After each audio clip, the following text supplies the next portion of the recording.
Character is revealed. It's not made during tough times. It's revealed, right? And so we've always had a saying, money is the goal because our employees want raises. We've got to reinvest in the company, get technology, but it's not our purpose. We've never existed, even today. Hey guys, today on Kickin Assets, we're joined by a man who needs no introduction, Julio Melara with Melara Enterprises. Julio is one of these guys who just goes by his first name and who just has made an incredible impact on everyone he meets, the city of Baton Rouge, the state as a whole, and really just bringing people together and curating these amazing connections and spreading these awesome messages. So I was really pleased and blessed and honored to have Julio join us today, and I hope you guys enjoy. Hey, it's Armin with Attract. At Attract Advisors, we offer accounting advisory, tax advisory, as well as financial management services. We're lucky enough to work with very many hardworking, talented entrepreneurs across many different industries. Many of these individuals are world-class in their sphere and have great stories to tell. This is our way of highlighting their accomplishments and their insights, and we hope you enjoy these conversations.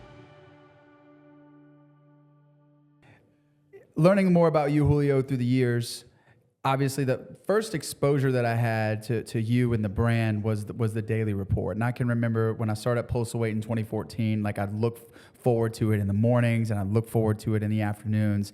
And then, of course, 5 or so years later came the podcast scene. So I watched the one that you did with Andrew McClendon, and I'm like, man, like that is an amazing story. And so for our listeners who are watching this, who want to get into that, the depth of your story, check out that episode. It's amazing. But for you, just for our listeners, like quick intro, talk about your family and obviously who you are and what you got going on. Well, hey, thanks for having me on. So I'm born and raised in New Orleans, and the story that many people already know is that my mother came here from Honduras, and my father left us when I was 4 years old. So my mother was my hero. I'm like Abraham Lincoln. Everything I am, everything I hope to be, I owe to my mother. She taught us a lot of work ethic, discipline, and so I was real fortunate to have a great mother raise me. And so by the time I graduated from high school, I didn't realize we didn't have money to go to college.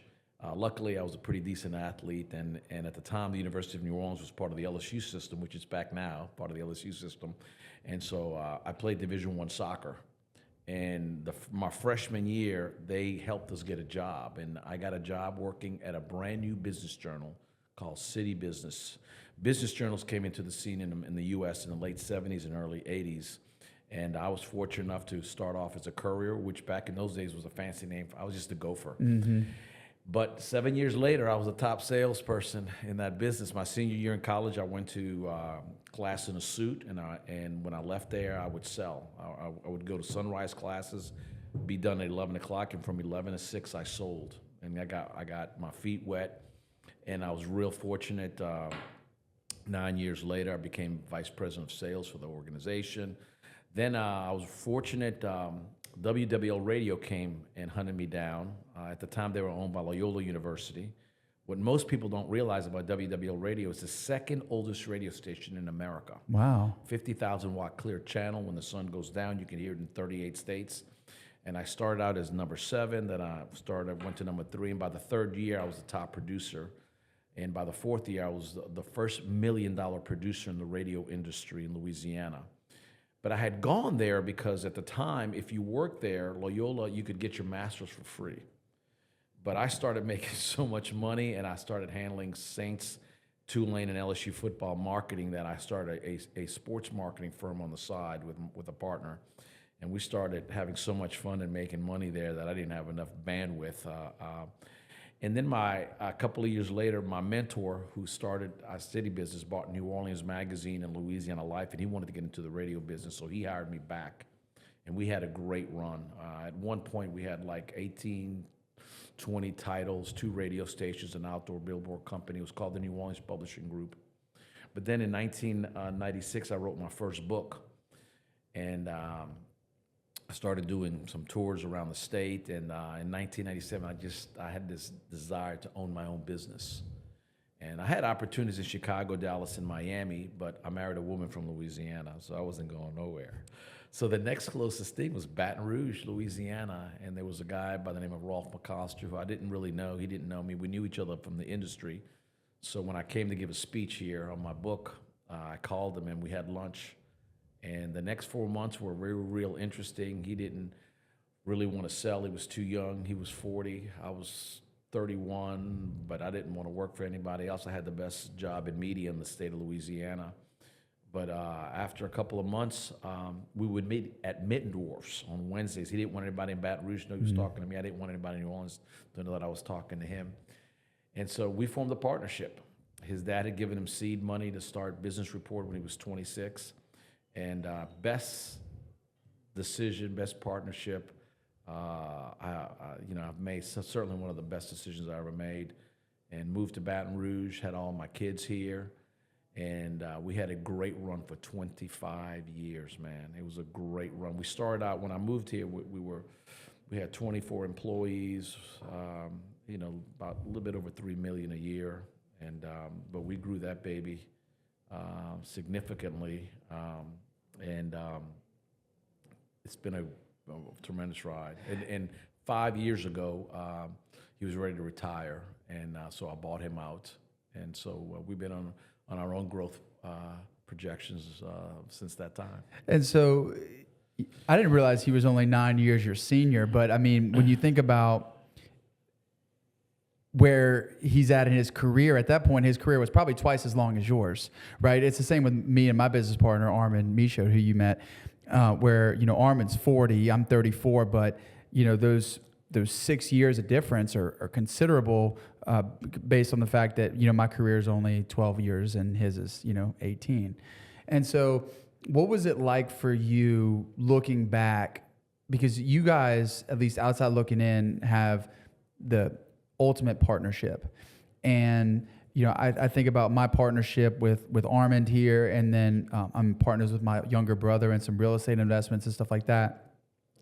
And it's a tough gig at times, because sometimes you feel like you're not pulling your weight, or you're pulling too much weight, and there's money involved.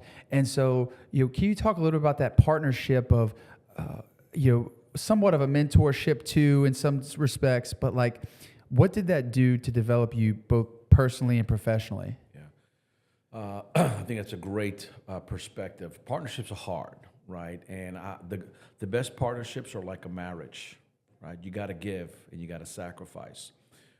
We had something real special because I have a strong personality, and Rolf has a strong personality. He loved politics, which was not my thing. I love encouraging people and speaking and lifting others up, which was. My mother was an encourager, so I'm an encourager, right? And that's what fills my tank.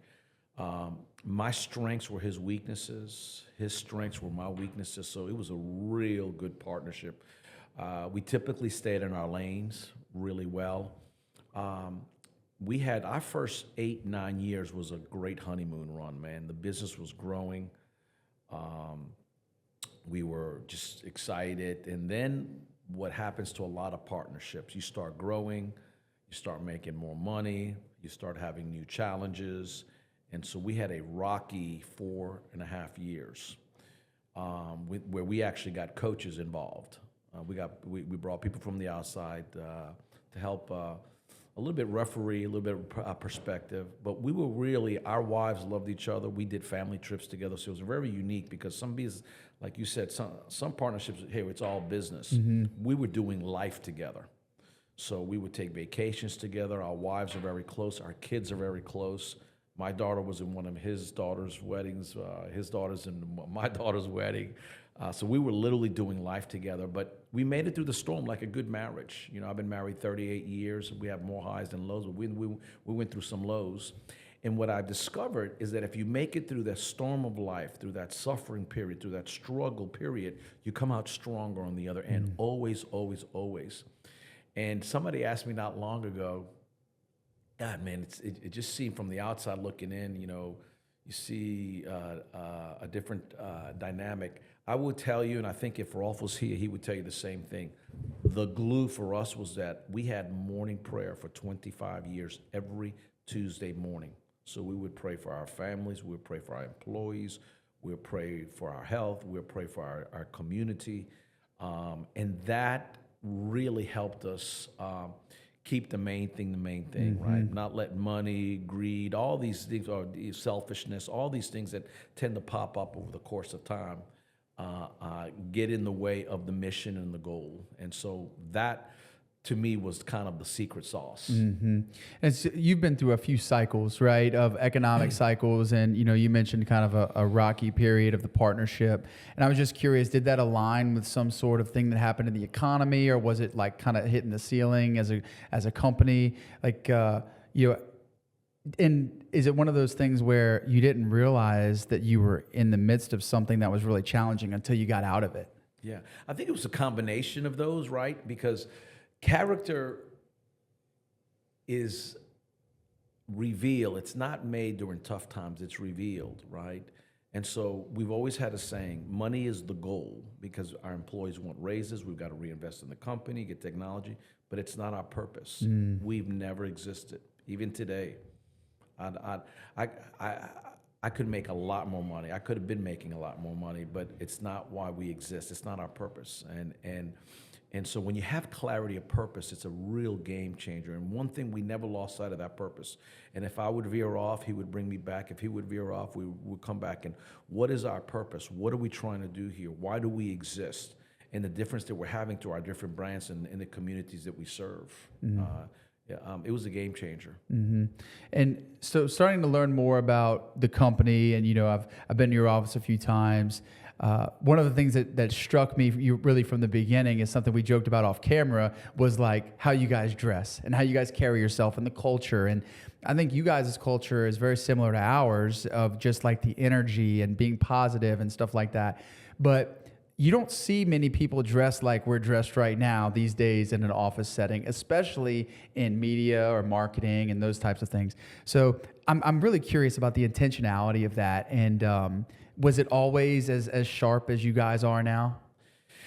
Yeah, that's been a consistent, I mean, there's a standard, right? Yeah. There's a standard. And I loved when I was younger, one of the best quotes I ever heard, and I've got over 40,000 quotes, but it was Deion Sanders on CBS. And I remember the guy asking him a question, and all I remember, he said, if you look good, you feel good. If you feel good, you play good. And if you play good, they pay good. Right? And so, yeah, there's something about, having a standard and quality. And as a matter of fact, I mean, most people know, because everywhere I go, my daughter about 5 years ago said, Dad, you got to do something with your shoe game. I go, what do you mean? She was insulting me. And so she got me this pair of Air Jordans. And so I started getting Air Jordans for my birthday, for Christmas, for Father's Day. Anniversary. And today you can go in my closet and they're just so comfortable, right? Yeah. And so again, I think it's just part of the pedigree of hey, you know what?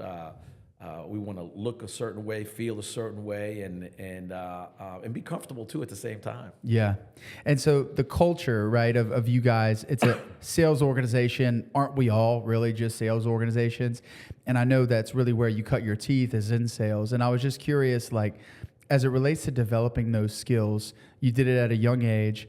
Was it just trial and error, or learning from your mentors, or did you have formal training? Like, what did that look like for you? Yeah. It was a combination. So my mother never went to college, but my mother was one of the wisest people that I ever met. And so one thing that still sticks with me, that serves me well today, she used to say, son, in this world, there are people that are smarter than you. There may be people with more education than you. There may be people from higher socioeconomic levels than you. But there's two things you don't let anybody do. You don't let anybody outwork you or outlearn you. Today, you're still not going to outwork me, and you're not going to outlearn me, right? And so I took that to heart. And so I had mentors. I was fortunate enough. I traveled during the success tours in the late 90s and early 2000s with Zig Ziglar. I've read almost every sales book you can imagine, from Tom Hopkins to Jeffrey Gitomer, the Sales Bible. I decided to become a student of selling, because I figured out at an early age that everybody's in sales. You hit the nail on the head. Every day, the husband sells the wife sells the husband, the kids sell the parents sell the kids, the coach sells the players, the minister sells the congregation. And the guy that goes, well, no, Julio, I'm a lawyer. No, you're not. You're a salesman with legal expertise because you got to sell the jury or the judge. So we're all in sales. And so I just decided to become a student of selling, and I discovered there's a science part of it and there's an art to part of it. And that's really how I cut my teeth and I started having success. And then you realize that the essence of sales is relationships. The essence of sales is building relationships and solving problems. The reason the guy at Chick-fil-A gets paid $15 an hour and the attorney gets paid $250 an hour, they both solve problems. This guy's just solving bigger problems. And so the more problems we solve in sales, one of the things that I love, the more money we make, is that selling is the highest paying, hardest work there is, and it's the lowest paying, easiest work because you get out of it what you put into it. That's what I've always loved. And you can bank on yourself. That's right. And so for you, obviously developing a sales team within your own organization, which I've had the pleasure of dealing with, and they are great. And then you also have, these sales academies that, other people are really wanting to learn the tricks of the trade and things of that nature. It seems like you've always really been one to give back and to pour into others. Was there like a certain point in your career where you said, okay, I'm going to put Julio's sales goals aside and start really focusing on my team? Or is it something that you just kind of continue to move along with like simultaneously? That's a great question, man. No, I think my epiphany came when I understood what leadership is all about, right? Because when you're in sales, it's primarily about me, right? And once I realized what it takes to be an effective leader, I realized it's no longer about me, it's about serving others. And that was a game changer, right? It was just, you hear things throughout your career, and then one day, it's like it clicks. And so once I realized, that, hey, I wanted to be a leader that made an impact, that's when the light bulb went off, and I started doing these things. Plus, it literally fills my tank. I've made it. At one point, I still read about 2 books a month, but at one point I was reading 4 books a month, listening to so many podcasts. I was just a personal development junkie. I really, and what I've learned through that is that the harder, I'll give you an example. The hardest working person I ever met was my mother, but my mother died broke. At the end of her life, I had to help my mother a lot, and that was okay, right? But my mother worked hard on the job, but she took it easy on herself. And what I find is most people take it easy on themselves, even though they're working hard. And so the key, in my opinion, is to work hard on yourself. Keep learning, keep growing, keep getting out of your comfort zone. In one of my talks, I'll say, you'll hear me say, be content, right? Be grateful for where you are, roof over your head, a job, your relationships, your health, but never be satisfied, man. I think that is one of the keys. Don't ever be satisfied. Why? Because you can improve as a husband. You can improve as a leader. You can improve as a salesperson. You can improve as a mother. You can improve as a communicator. There's always another level.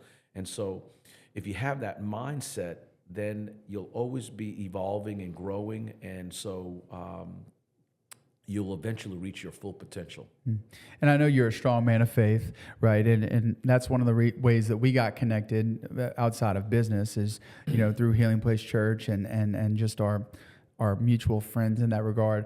Excuse me. But I was curious about, that epiphany, that light bulb moment that you had to where you said, it's not really about me anymore. It's about others. Maybe it was never about me. I just thought that it was. But can you trace that back to like a specific moment, or was there just a few nudges that, all of a sudden you looked back and you said, man, this whole time, this was the message that was trying to be given to me, but I wasn't ready to receive it? Man, another good question there. Oh, I'm ready. Doing good here, I'm ready. baby. You ready? That's a fascinating. Nobody's ever asked me that question. I think it was a combination of things. I was very, very fortunate. I had good mentors, right? I had people. I wouldn't be here today again without mentors. But I will also tell you, probably one that punched me in the face was the very first time about 15, 18 years ago, whenever it was. When I read The Purpose-Driven Life.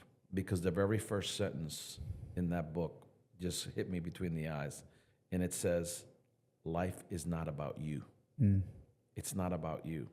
And like you said, the whole time, when we're young, we think it's about us. And then you realize one day, I think between that and then having kids, it changes the paradigm. You realize it's no longer about you, right? And so it was a combination of things. But again, the beautiful thing is that once you have that revelation, it just changes, right? It just changes that clarity, man. I see so many people in a fog. They're not sure. They're trying to figure it out. But the day you get clarity, right, on who am I, why am I here, where am I going, on your purpose, it's a game changer, right? And even though I have some hard days at work or home, you know, my purpose is clear. That's the same thing for me. I think you nailed it, having kids. Like, my first daughter was born in 2019. And it was such a pivotal moment really in the world, but for me, because I was kind of coming into my prime as, you know, an accountant and, you know, good company and all of that. And then COVID hit.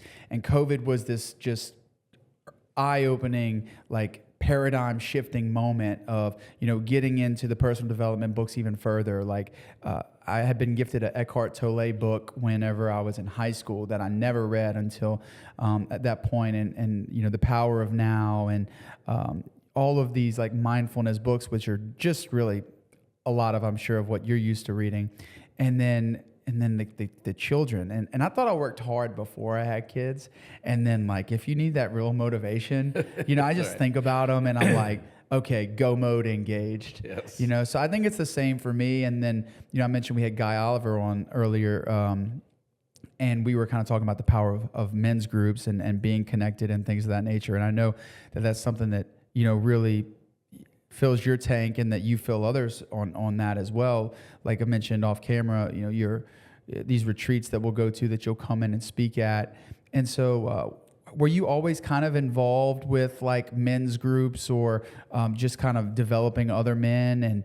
And is it as rewarding for you now still today as it was maybe when you were a student? Yes, I would actually say it's even more rewarding now, right? And I'll tell you the epiphany. I can tell you when I had it. I was 24 years old, and I had just become a true believer is what I would call it, right? And these mentors, I didn't know they were mentors at the time, but they took me to this breakfast. It was a businessmen's breakfast, and Christian men. And it was 2 hours. I don't remember anything except for two things the guy said. They're still with me today. And he said, when you're faithful with what's another person's, God will give you your own. Mm. And he talked about being faithful in the current assignment, because too many people are looking, they want a bigger business, they want bigger assignments, bigger accolades, but they haven't been faithful with the current assignment. You're not going to get a bigger one or a better one until you're faithful with the current one. That stuck with me. And then the second one was, the man that knows how will always have a job. But the man that knows why will always be the boss. Mm. And so the most important question is always why. It's not how or what or when. It's why. Why do we do what we do? And that moment just made me, oh my goodness, man, what this guy just gave me. And like I said, that was over 40 years ago, almost 40 years ago. And it's like it was yesterday, right? And so I knew at that point that, my goodness, I want to contribute back. I want to make a difference in the lives of other people. I want to have an impact on other people. And so that was kind of why 4 years later, I wrote my first book. You know, people kept encouraging me. And so then I had the epiphany. The book is just another medium to communicate the message, but people started inviting me because, oh, you're an author. I go, I am? Oh, really? And can you come talk to us? And instant credibility, right? Right, exactly, right? Exactly. Had no clue, but instant credibility. That's exactly right. It's interesting, too, again, like just hearing different guests and, you know, with you, obviously we're friends on Facebook, and so I can see like the content that you're now putting out and the cadence and things of that nature. And yet 20, 30 years ago, it was book tours, and then it was, you know, print, and still print is so sexy to this day. And yet you guys are also on the forefront of AI and just ever changing. And so I'm interested to hear from somebody who has been through the different stages of what it is that we ultimately do is drive business, right? How has it been for you to know when it's time to move on to the next? Yeah. So, by the way, on that note, we were the first business journal in America out of Little Baton Rouge in 1998. We did the Daily Report. We were the first business journal that had an e-newsletter. People were still doing the old AOL, the faxes. Remember the fax, right? People still doing faxes. And I wish I could tell you that Ralph and I, we had an Indian gentleman that said, "Hey, why don't you try the email? Email, what the hell is that?" I mean, we didn't even know what it was at the time, but we stepped out, and one thing we are is risk takers. And so the other thing is that one of our core values is innovation.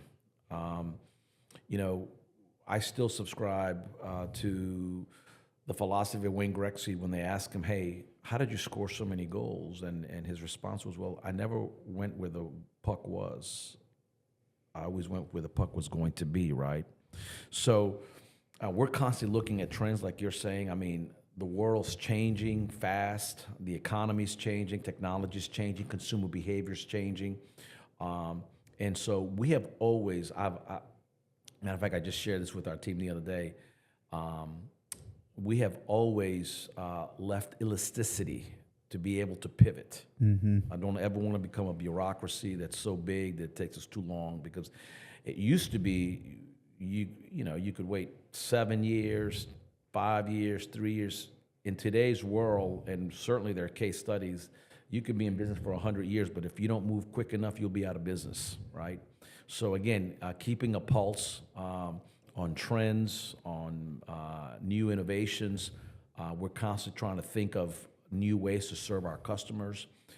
In our business, like one of the things I've doubled down on AI, digital, and video. What's fascinating is that not long ago, I heard two incredible presentations.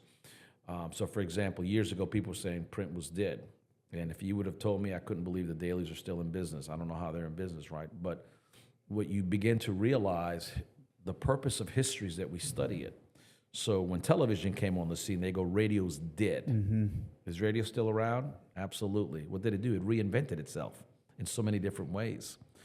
And I was at this national conference with this think tank, and they were saying the new generation likes magazines. The dexterity, the research that they're showing, they brought up two things which I hadn't even thought about, right? And I'm in the business. They love the dexterity of the magazine, and they came up with a term I've not heard up until a month and a half ago. They're starting to see the data's coming back, digital fatigue. Oh, yeah. It used to be this all the time, right? And people are having digital fatigue, and so they're looking for a disconnect, right? And so in our business, regardless of the brands, I'm just looking for you to really engage, because we've got good content that's creative, that's original content. We're hyper local, except for 10, 12 industry workers now. We're statewide on that, and it doesn't matter to me if it's digital, if it's social media, if it's the magazine or our live events. I just want to have that stickiness, because the last point I'll make right now is that I believe it's always been at a premium, but I think in the next couple of years with AI and all the fake news and all the fake everything, I think trust in the brands is going to be more valuable than ever before. So making sure, right, that our stories, the way we serve, the relationships that we build, right, that our customers and clients and our readers have that trust, because they can depend on us, is going to be more important than ever. And what's so interesting to me too is throughout the different mediums of the years, and still, like, you're in print, you're in digital, you got the podcast, the live events are amazing. You become really this epicenter of influence, and you have a lot of friends and repeat clients. And what's interesting to me is something we're facing in our world a little bit, is that sometimes we'll develop this niche, say like with this construction company, and their competitor wants to work with us, but we're kind of like stuck in the middle. And so I was just curious, like over the years, how have you been able to really navigate that and like try to keep a position of like impartiality, but also like you've got clients involved and stuff like that? Yeah. No, that's a great question. Well, another one of our core values is integrity and honesty, right? And so I can tell you both sides. I've had people call us and say, if you run that story, I'm pulling my advertising. And I hate you feel that way, but that's a separation of church and state. This is what we're going to run. We hope that we bring value. We can earn your business back. And some have pulled. Some have pulled their money. On the other hand, I had one banker take me to lunch one time, and he said, I only want one person calling on me. You got all these different publications. They're all calling on me. And I said, great. I said, I'll do that when I can only deal with one person from your bank, that the same person handles my mortgage, handles my commercial, handles my wealth management, He goes, oh, I get it. I said, they're all specialized, right? Another person took me, hey, man, we do business with you. We want you to do business with us. I said, look, every bank does business with me, and I can only bank at one place, right? So it's not easy, but I think if you are always fair, 225 and then register really, it's a lot more feature. It's a lot more informative, more getting to know. The news side is where it causes a lot of, because some people don't like, what you wrote, right? But my first question whenever I get a call is anything inaccurate? That's the number one, our integrity, right? And sometimes, most of the time, no, but, you don't like the angle. Well, okay, well, that's a different conversation, right? So we got to make sure that we're accurate. There was a mentor in the publishing business. I tell you, two things I learned real young in my 20s. One was Malcolm Forbes said, you will learn more about a business by studying the man or woman at the top than studying the bottom line, which is the reason you see so many people in our magazine. People magazine is still one of the top circular. People love to read about people, right? So the business is just the business, but hey, what makes John Roberts tick? What makes this partnership tick? So that is there's a lot of human interest there that people really enjoy, besides just the analysis or digging deeper. So that's one playbook that I use a lot. Make sure that we're covering people in all these different segments. I don't just want to talk about the business. I want to talk about who's running it, who's leading it, right? Who's being terminated, who's changing it. And then the other one is there was a guy by the name of Joe Capo. He was with Crane Chicago, one of the top business journals in America, one of the most thriving ones in the early 70s and 80s. They're still phenomenal. But he said, if you always keep your integrity, they'll always come back, even if they pull and they get mad at you for something. And I've seen that so true over the years. Again, some phone calls I hated to get, but a couple of years later, they always come back because we're true. I actually had one call. This is just striking memories. And we don't want you to run, this story, here. And first of all, I'm not on the front line, so I don't even know what my people are writing about, right? They're doing their job, right? So I don't even know. And secondly, I said, but let me find out. I don't, so I go back. Oh, sure enough, they were. And I said, what if your competitor called me and told me to do that? Where would our integrity be? Where our reputation be? I mean, look, I appreciate it, but this is the way we do things. And so, again, it just par for the course. Every business, as you know, has their idiosyncrasies, and that's one of ours. And do you ever get pushback from you run some, like they have let's just take a CPA firm, for instance, and they run this huge campaign with you guys, and maybe it's a bad example because, CPA firms, I mean, I don't know if they actually do this or not, but do other people who advertise with you get upset that they get featured more? Or how do you kind of manage that? Yeah, no, that's a good question. No, I mean, but we've had people say, hey, how come you cover them more than others? Well, first of all, you got to have relationships, right? Everything's about relationships. Relationship with you with the media. And once you become a source, these writers, these reporters, man, they love going back, because they want access. They're looking for information. That's right. In our business, being first is extremely important. If there's a secondhand story and it runs first in the Advocate, unless there's a different angle, we're not running it, right? And one of the things about Daily Report is we have one of the highest open rates in America. And this firm out of Chicago who handles all the big, I mean, we're like really small compared to them, but they told us they're blown away by our open rates, how much people read, and the stickiness of daily report. Well, that's because, again, we don't run press releases and wire stuff that many of them do. I mean, we're looking for original content. We start with local, because the national news is a commodity. You can get it anywhere. That's right. But where do you go to get local information about your clients? Are they growing? Are they receding? Are they going bankrupt? Who's being hired? Who's being fired? Right? That deals with the local economy where you and I live and work. And so that's really the essence. That's where we kind of stay focused. And, again, I think one's reputation speaks for itself, right? We've always been consistent. I'll give you one example. We had one of our companies in the top 100. People love, it's like the Fortune 500 company in Baton Rouge. That's right. They love when they're going up. Well, one year we had, hey, these are the 5 fastest climbing, and these are the 5 that went down. Oh my God, this client called upset. Can't believe, and he didn't call to thank us when he was on the way up, but he did call he complained.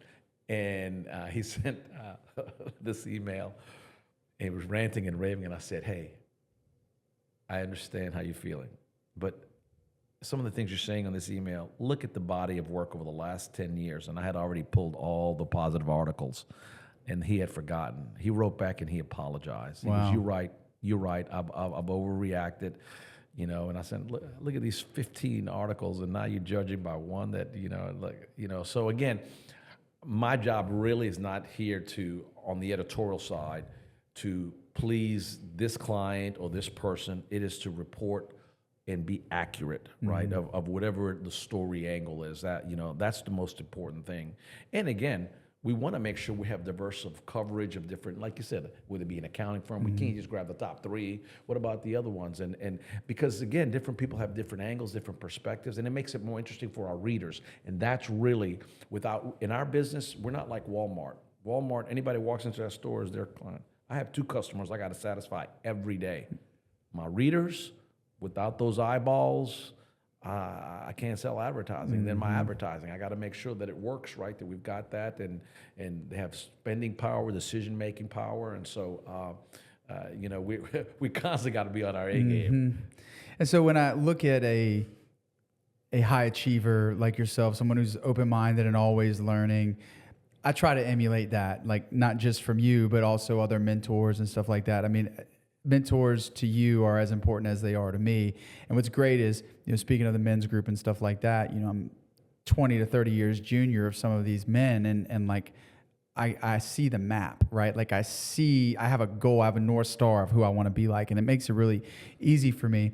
But one thing that I'm seeing, like as we scale a business, is it's harder for me to say no to certain types of things than it was to build it, like from scratch, as it relates to, maybe reaching to help a client beyond scope, or, take on another client who's in a really hard spot, but I know it's like my team's already stretched too thin. And so like, how do you balance that discomfort of like the high of telling people yes and delivering, as opposed to saying, no, man, I'm sorry, I really can't help you right now? So you bring up a real good point, and it's hard. First of all, let's say it's hard because you have a little bit, or I have a little bit of what you have. I have a little bit. I love to please my clients. I love serving them, and they're going, oh my God, best decision I made was do business with Julio, right? Best decision I ever made was with John Roberts, right? Put that in the clip. Right. But I will tell you, the older you get in life, and the longer you're in business, the more important your no's are. So that's what I've learned. And so the no's are not as hard as they used to be, right? I get everybody, I've sat on boards and people still come at me, or helping nonprofits, ministries, or like you say, we turned away my other company. Most people, Studio E, it's a storytelling company, and we help with strategic communications. We do custom magazines, we do custom videos, but we help organizations tell their story, right? And that was a company we thought of in the midst of COVID, right? Necessity is the mother of invention. And we have gotten our tail handed to us because we couldn't say no. There's one in particular, and it was a $500,000 contract, and to this day, I regret. I mean, we learned the hard way, right? We learned the hard way, but that scar is so thick that it's not that difficult. And we've even had other opportunities. I said, nope, we're staying in our lane. We are staying in our lane, because then you become, you put more pressure on your employees. Then unnecessary stress. Stress is good, but unnecessary stress is not good, right? And then, quality can suffer, the timing, the deliverables, all these things, right? And so, again, I think this is the upside of experience, is that you learn that, a no, while you hate to say no, is in the best interest of the organization and the client. And I think about that as it relates to like other business opportunities, because neither of us would be here today if we didn't take risks. And so it's that balance between like taking a risk early on, and then on the back end, it's managing risk, right? Like once you have the thing built, it becomes like this paradigm shift. And I feel like, what I know about you guys' business, while it's continuing to grow and evolve, just like, your keyword of the year, and innovation being like a core value, it's not really something you see in a business that is, 40 years old, or however long Business Report is at this point, and all of the related companies. But is there a point, like recently with you, or maybe in the last decade, or maybe you haven't reached it yet, to where you did have that paradigm shift, to where it's like more about hedging risk and keeping what we have and not really growing at such a crazy rate? Or is it like, we're still going to grow at a crazy rate, it's just I'm going to be more mindful of the mistakes that I made in the past? Well, so we grew in the first 4 years after I bought Ralph. It's interesting because I think that's where Ralph was. And then I had this growth thing in me. And in the first 3 years, we grew like 38%. And I had an acquisition in there and all that sort of stuff. And then the reality, right? You begin to understand, with more success and more growth come more people, more problems, right? And we take a lot of pride. We're still very entrepreneurial, but man, you got to have the systems. You got to have the discipline. You got to have the parameters, and so we're never going to stop innovating. That's just not in my DNA, right? I am a risk taker. And look, I got more losses than I do wins, to be candid with you. People only see, the successes, but I have a lot of scars. And so I think the thing is being very calculating, making sure, when I was younger, I would only look at the upside of deals. And as you get older, you look at the downside, right? And so it's amazing, the paradigm. It makes a big difference, right? One. And two, I've decided if it's not congruent with what we do, we're not doing it. And so let me give you an example. When I started the Leadership Academy over 10 years ago, I never expected it. We run the most successful leadership academy in America amongst all our peers. Several business journals have them. We run the most successful. I now have over 700 alumni. What I didn't know is that all those people that we were developing would eventually, and I've had them as young as 27 and as old as 61 come through our so it's people, a variety of backgrounds, industries, but that relationship equity would feed into my Melara Enterprise Media ecosystem, right? The ones that were young are now becoming... They're owners, decision makers. Decision makers, that's right. Subscribers, advertisers, sponsors, right? So, and so they have the affinity. And so one of the things that I'm trying to do civically here, but also in business, is to bring the next generation to the forefront. Because I just love, 74% of my employees are either Gen Zs or millennials, right? And of course, obviously, I don't even know anybody should even talk about millennials because they dominate the workplace anyway. But the point is that you still have multi-generational workforce out there. And I love it because I think when we collaborate a lot and I see the thought, the way they look at when we're problem solving or initiating a new project, I just love the different set of lenses that the different generations bring, and so I celebrate that. I see my daughter and my sons, how they think, unlike some of the older generation that just goes, oh man, I wouldn't have done it that way, right? And are stuck in their ways. And so for us, I've told our team, we're not gonna stop taking risks. We're gonna take risk for sure, because we got to keep moving. But we're gonna be very, very strategic. We're gonna be we got to have alignment with our internal executive team, and we're gonna pray. So being in the game as long as you have, and seeing the different generations come through, it was always a thing about millennials and their lack of work ethic, and then maybe it's even more so for whatever group is behind millennials. I talk to a lot of older business owners, and like that's just their crutch, right? Like people don't want to work hard anymore.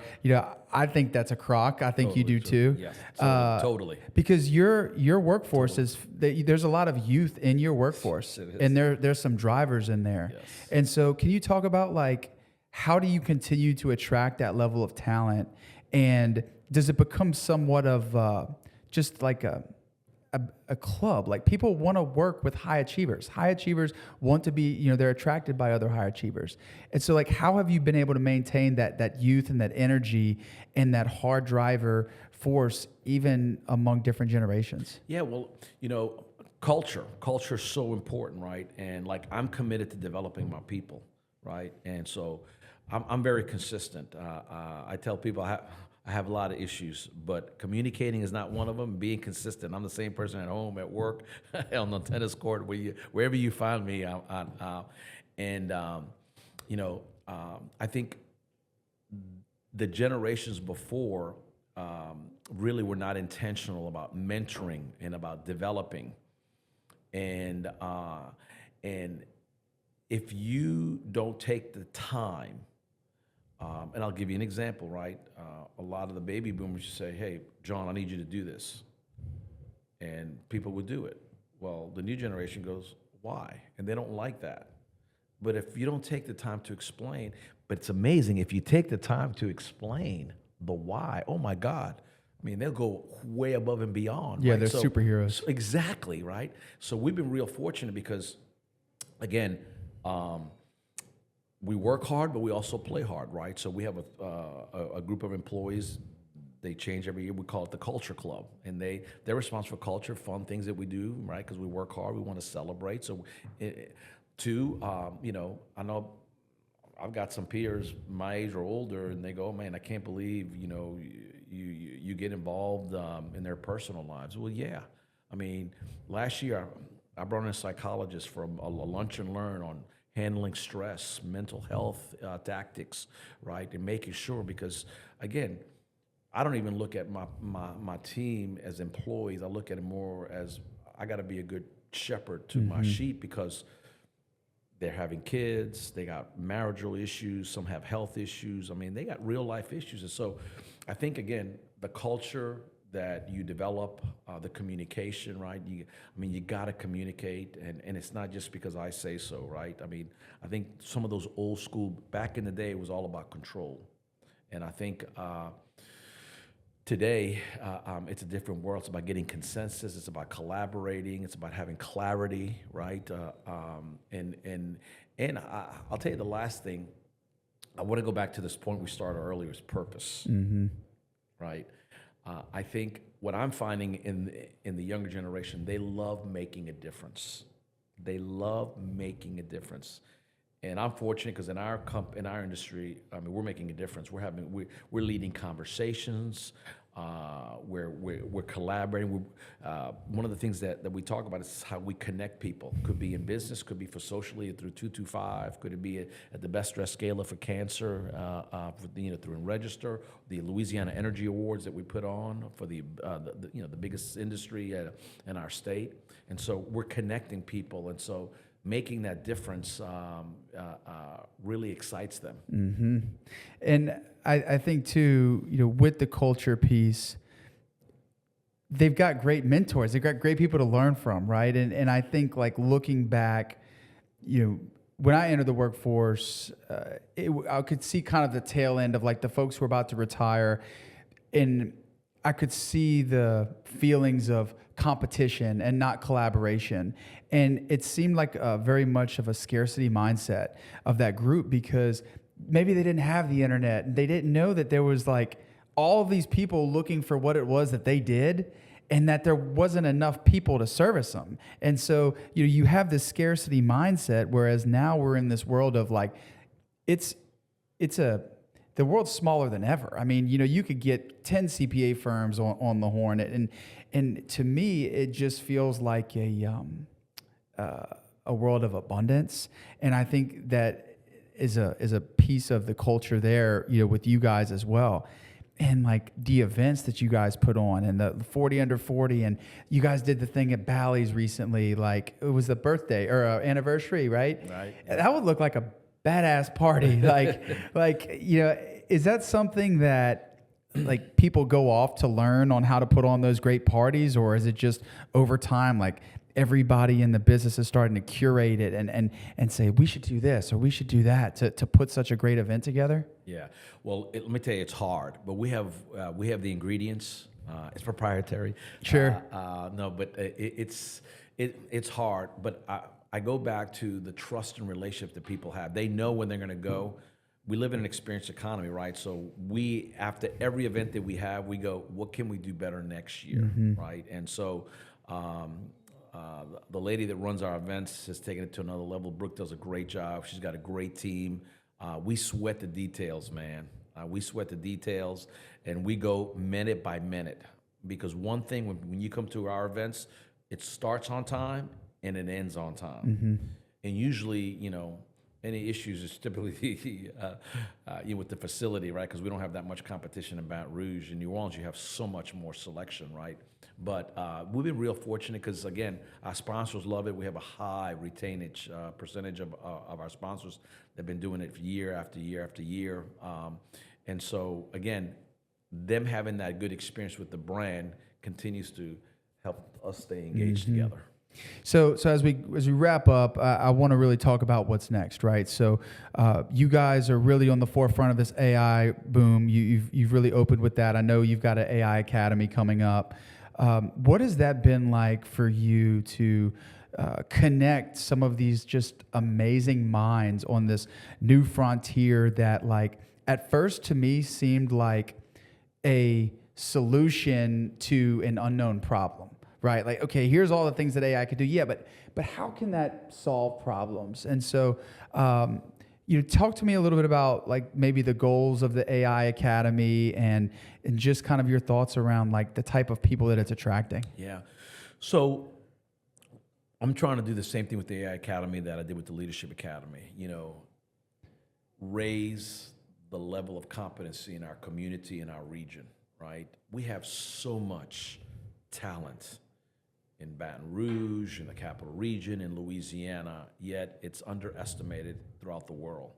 Matter of fact, when Anthropic came here, and I know you went to that session, we had dinner the night before, and which is now turned into a 20-something city tour, but at the time it was a 15-city tour. It started in Cleveland, went to Detroit. But I asked the lady, why Baton Rouge? And she told me something that I know that very few people tout or understand. She said, Baton Rouge, the capital region, has one of the most robust medium, small business entrepreneurial ecosystem in the country. Wow. And so they identify that, which is the reason they wanted to come with that workshop here. I know that because I cover it all the time. You never hear enough people talk about that, right? Because we don't gravitate towards the positive, the possibilities, the opportunities, right? Everybody's talking about the same old thing they talk about all the time: traffic, education, et cetera. But the AI Academy. So 18 months ago, I made the decision. I huddled with our editor. We want to drive the conversation. We want to help enlighten. We want to share case studies of different companies doing different things with AI, so that we don't get left behind, right? So we can be on the forefront. The reason I started the Leadership Academy, again, you and I know everything rises and falls on leadership. A company, a community, a country, right? And we're still behind the times in Louisiana and in the capital region for one reason only. It's not because of lack of resources, lack of ideas, it's lack of leadership. If we would have the type of leadership that we deserve, public and private, we would be reaching our full potential the way some of these other cities around the country are. We have lots of jobs available. We have good paying jobs, but we don't have the quality of life to retain young professionals here that we deserve. We're on the forefront of transforming all of that. In the next 6 to 12 months, I'm hoping that we're going to be reporting on some really game-changing projects and initiatives throughout the region that are going to help us start solving that particular issue. So same purpose of leadership, same AI Academy, is to connect leaders. Matter of fact, I took a look at the roster. A lot of CEOs are coming to the AI Academy. I have signed up. So again, as the leadership goes, so the rest of the team goes. That's right. So helping them connect with each other, helping raise a level of competency, understanding, right? How do they implement it within their own organizations? I'm making them feel a little bit more comfortable. I mean, I know a lot of people that are scared of AI in business, right? And again, if you don't confront that fear, then you're going to be left behind and you're going to be out of business. So I think it's just one of those, just like when the internet came. I remember when the iPhone came out in 2008, and people, oh my, I'll never put my credit card in there. No way, right? And then they just pressed them a PayPal, okay? And so I think we're on that forefront, and so it's exciting times. It's challenging times because it's like the wild, wild west. But I see every one of these new technology advancements as an opportunity. The question is, how do we implement it? The last point I'll probably make is I think it's important to be, you don't want to be on the cutting edge because that's where you bleed. That's right. Yeah, the pioneers of the West they're face first in the dirt with an arrow in their back. That's exactly right. That's right. You want to be on the leading edge, not on the cutting edge. And that's kind of our philosophy. We want to be leading the conversations, exploring, trying, but I don't want to be on the cutting edge because, again, that's where you bleed. So one more question for you because, I don't have this opportunity a lot to, have one-on-ones with you. And so, strong man of faith, excellent businessman, excellent friend and just leader in the industry. Do you ever find yourself in a crowd and it's like, wow, there's so-and-so, or, I'm at dinner with this guy over here who's just done these amazing things and made, such a difference. Like, do you ever sit back and think like, how the heck did I end up here? Yeah, it's funny, as you get older, I don't have the wow factor anymore because I've been real fortunate, but many times I've asked myself that. Yes, absolutely. Yeah, for sure. But, what you realize is that when you're, and you've heard me say this, but my favorite, I have many, but my favorite proverb says that through wisdom a house is built, through understanding it's established, by knowledge its chambers are filled with beautiful and precious things. And I love it because it's a metaphor for our careers and our lives. And so let me give it a little contemporary lingo. Through wisdom we build our careers. Through understanding we establish it. And by knowledge, by the things that we learn and grow, we're able to flourish, right? The things that we put in, those beautiful and precious things, right? And what I realize is that when you're building relationships, anything is possible, man, and you're looking to give value. I'm real clear. I get up every morning with two things in mind. How can I give value to anybody that I interact with? And how can I encourage? And isn't that the Zig Ziglar quote? I mean, to get everything you want in life, you help others get what they want in life? That's right. That's exactly right. That's exactly. Well, I'm glad I asked that last question. Yeah, man. Well, thank you for being here, Julio. I mean, a man who, there's not many people who can go by one name, right? And, it's Beyonce, it's, LeBron, and Julio. So I really appreciate you taking time to be here. Well, hey, look, it's a pleasure. Congratulations on your success, and it's been an honor to be with you. Awesome. Thank you.